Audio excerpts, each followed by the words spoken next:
Good afternoon, everyone, and welcome to the First Presbyterian Church. For those of you who don't know me, my name is Paul Undreiner, and I'm the music director here at First Presbyterian, and I'm also going to be your performer and MC for the day, so all in one package today. Welcome. Welcome to those of you who are watching online, and for those of you who are here in person. I really appreciate you spending the afternoon with us as I present this program of jazz piano music. I have a very full and diverse program to share with you today, and as always, with all of our concerts in our concert series, we will be taking donations, both online and in person. And these donations go directly to the music fund of the church, which supports all manner of music making that we do here in Ramsey. So, without further ado, let's get started with the music. I'll start with 3 jazz standards in a row, and I'll tell you a little bit about each piece as we come to them. But the first piece really doesn't need much introduction. It's by the one of the architects of jazz in our country as we know it, Duke Ellington, and this is his famous Satin Doll.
Thank you very much.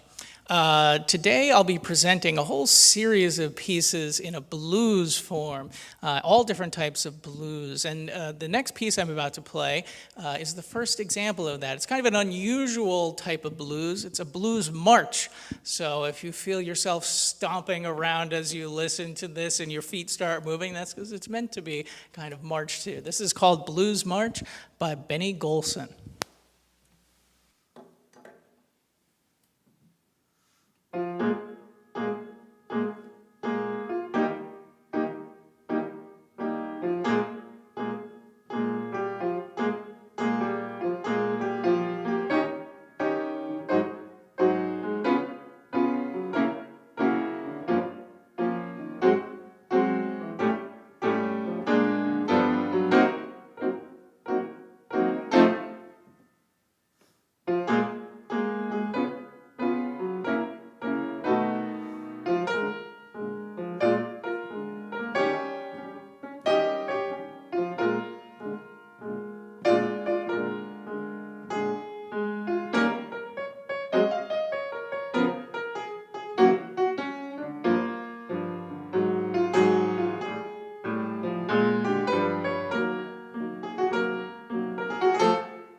Thank you so much. One more jazz standard before we delve into some different territory. This next piece is called My One and Only Love. It is really one of the classic jazz ballads.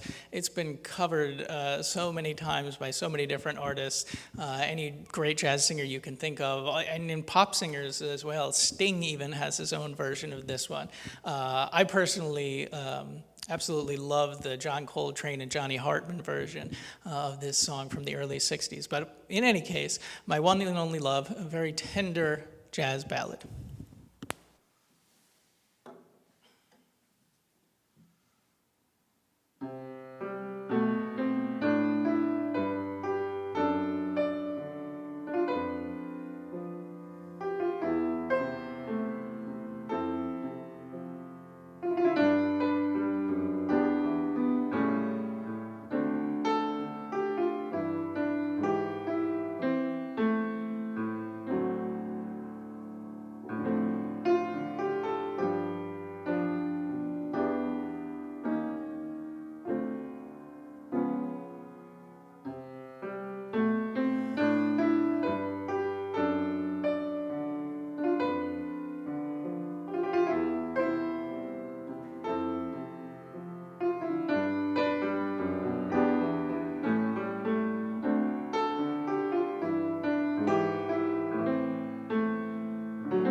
Thank you very much. All right, we're going to change gears now for a moment and do a couple of pieces from the popular world of music. The second one I think everyone will know, but this first one is probably a little bit more obscure. This piece is a piece by a group named the Cocteau Twins. They are a group from Scotland who was prevalent in the early to mid 80s through the mid 90s. And although I don't think anyone would ever characterize their music as jazz per se, there are two elements about their music that really make them perfect for arranging in terms of a jazz setting. Number one is their harmony. Their chords that they use are so very, very rich, just like jazz harmony is, and I think you'll hear that immediately as I start playing. But the other aspect of their music that really makes it perfect for jazz arrangement is the fact that their pieces have a very improvisatory character. In fact, both the vocalist and the instrumentalist would frequently improvise rather than play their songs straightforward. So if you ever hear live recordings of their music, it's extremely different from what you would hear on the studio version. So this piece is a piece taken from their 1988 record, which was called Bluebell Knoll, and this piece is called Kiko Buff. I hope you enjoy it.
Thank you very much. And now from Scotland, to my home turf and the music of Billy Joel, fellow Long Islander. The last time I did a jazz program, I cannot believe the response I got from doing a couple Billy Joel tunes. People really seemed to enjoy that. And so I thought, well, when I did the first program, it was a lot of music that was very, very jazzy, his most jazzy, that you could think of. And I pulled my hair out thinking, what other Billy Joel tune can I do that's really jazzy? And then I finally gave up and said, why don't I just play his most famous song, which is, of course, Piano Man, because it has a jazz connection. I don't know if many of you know this, but when Billy Joel was kind of a struggling musician before he really took off into fame and popularity, he moved from New York and went to Los Angeles, and there he played in a piano bar, playing cocktail lounge piano. And so he was probably playing a lot of the same music that I'll be playing today, a lot of jazz standards and great American songbook material. And this piece, Piano Man, is really kind of a biographical song that details what a typical Saturday night at the piano bar in LA was like for a young Billy Joel. So I hope you enjoy Piano Man.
That's always a fun one. And it did have 8 measures of improvisation. Billy Joel allowed me that little bit much, so I'll take it.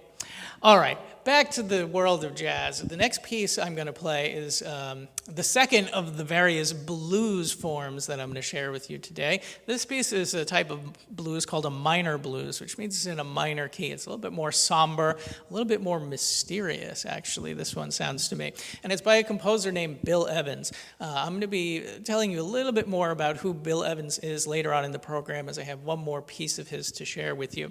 But this is a piece that he wrote, and its name is Interplay. And again, it's a minor blues, a little mysterious type piece for you.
Thank you so much.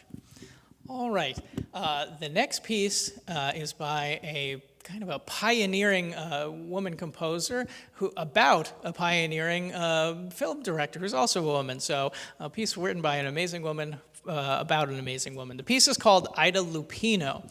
And for those of you who don't know Ida Lupino, or that name's not familiar, she was an icon in the golden days of Hollywood, not just as a actress and as a dancer and a singer, but as a director and a producer. In fact, she was one of the first really major female directors to do movies and TV and so on in Hollywood. In fact, I just found out today in doing my last-minute research that she was, in fact, the only woman to direct an episode of The Twilight Zone, which is one of my absolute favorite TV shows of all time.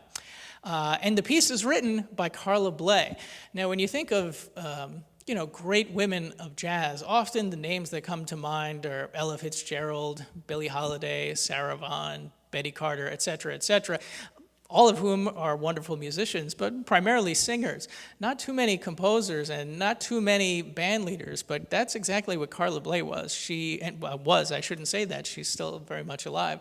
She had her small group, she directed a big band, and she was a very, very prolific composer, starting really in the late 50s and early 60s. And many musicians championed her music. And I think you'll find or get to see why that is if you're not familiar with her music, with this beautiful, beautiful homage to Ida Lupino by Carla Bley.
Thank you so much. Thank you.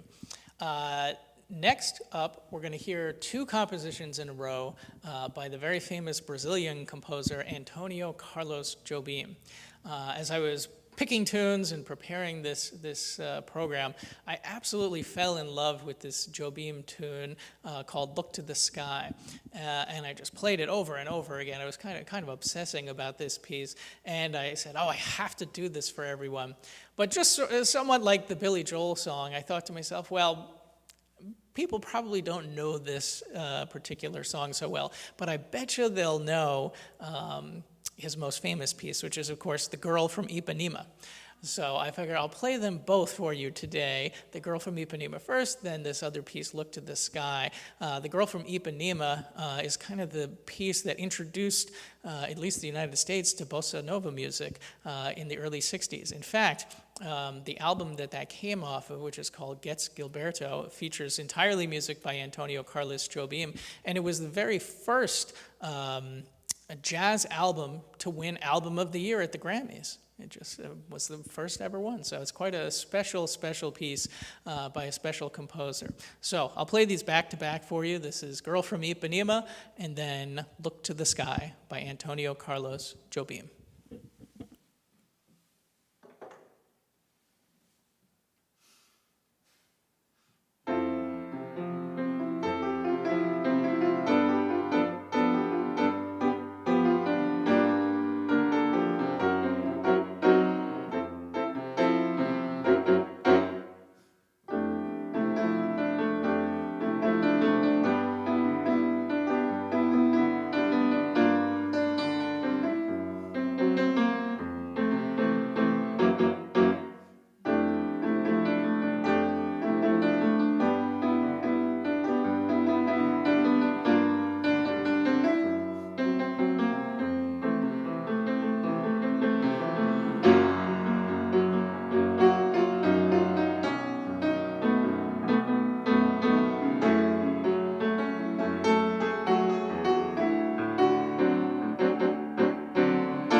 Thank you very much. So now we have one more popular music selection, and this is a piece that actually is in a blues form primarily, but very much through a rock and roll lens. This is a song by the Beatles, Can't Buy Me Love. Now, I don't know if folks know this, but the Beatles, of course, were very influenced by American music and early rock and roll, which was all very, very much taken from the blues. And if you didn't know that or you didn't hear it in the Beatles before, I think when you hear me play "Can't Buy Me Love," you're going to hear the blues big time. But in any case, this is a very, very fun, up-tempo piece. So I hope you enjoy. From the Beatles, straight from Liverpool to you, "Can't Buy Me Love."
Okay. Next up, we're going to go back to a jazz standard. This is a piece called Day by Day. And this piece was written in 1945. And to me, it's one of these fantastic pieces from the Great American Songbook that we don't really hear very often. The few recordings that I know of take this piece as sort of a medium tempo tune. In fact, Frank Sinatra did it as a Latin type piece. But to me, the words, which are very, very romantic, and the chords, which are very, very lush, really suggest a ballad. And the piece, the lyrics, Day by Day, it's about falling in love little by little, day by day, and really, a love that lasts forever. So this piece, Day by Day, I'm going to do my own interpretation. I don't think I've ever heard any recordings of this really as a ballad, but it's the way I like to play it, so that's the way we're going to do it. And I need a little break from the fast stuff after the Beatles, too. So here's Day by Day as a ballad.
Thank you.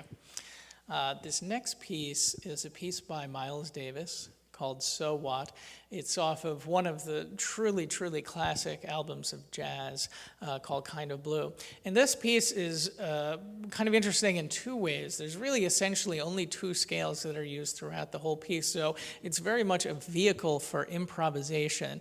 It's great fun to play this in a large group, but I'll do my best to do it as a pianist all by myself. But another thing that's interesting about this piece is, and that's kind of unusual, is that the melody of this piece, really the heart of this piece, is not played by Miles Davis on the trumpet or John Coltrane on the saxophone. It's not even played on the piano in the original recording. It's played by the bass, which so rarely gets to shine. So you'll get to hear, for a pianist, you'll get to hear my left hand do a little bit of work. I'm waving here with the great left hand, hopefully. And indeed, not only will the bass get a chance to do, the main melody of the piece, but I'll also try and do a little bit of left-hand improvisation as well, as you'll hear in this very fun and kind of unusual piece entitled So What by Miles Davis.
All right. We come to our second piece now by the composer, pianist Bill Evans. Bill Evans, who, by the way, played on that original Miles Davis recording that we just heard, really was quite a prolific composer. He wrote a number of different pieces for a variety of different groups. And the piece I'm about to play for you now kind of has an interesting history. He wrote it for his niece, whose name was Debbie, when she was a little girl, and dedicated to her. The piece is called Waltz for Debbie. The lyrics to this piece are both beautiful and also remind us that although in the story of the song that Debbie is a little girl, that someday she's going to grow up and someday she's going to go off and have a family of her own. So it's a very reflective type of piece, a very heartfelt piece that he wrote for his niece. And so I guess that's about all I have to say about that. So here's Waltz for Debbie by Bill Evans.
Thank you so much.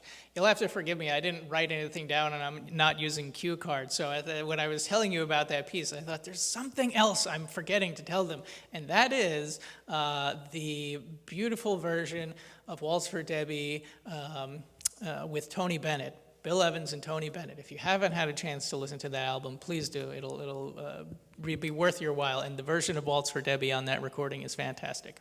All right. Last piece. This is the last piece. I can't believe it. Before I play this last piece, I once again want to thank you all for being here either in person or online and for supporting music here at First Presbyterian. It means so very, very much. And, we try and do as many concerts as we can. Obviously, our current situation has made that quite difficult, but we're going to try and continue to find creative ways to bring music to you during this time. And your donations, both online and in person, are very, very much appreciated. And thank you so very much. So we have one more piece, and for those of you who know me, probably know that I can't resist playing a program that doesn't have some of my own music on it. And so this last piece is an original composition, and it's a piece that I wrote specifically for this event. I wrote it maybe a couple months ago after I did the last virtual Jazz, Wine, and Cheese. And its name is very appropriate. It's called Lockdown Blues. And and indeed, it is the last of the examples of blues for you today.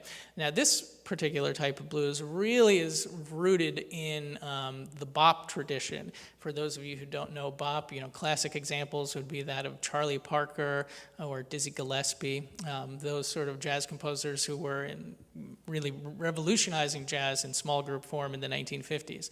It's a very fast-moving, kind of chromatic piece with a little slow introduction. And again, it'll be the last piece of the program. So thank you once again for coming, and we'll hope to see you again real soon. Thank you.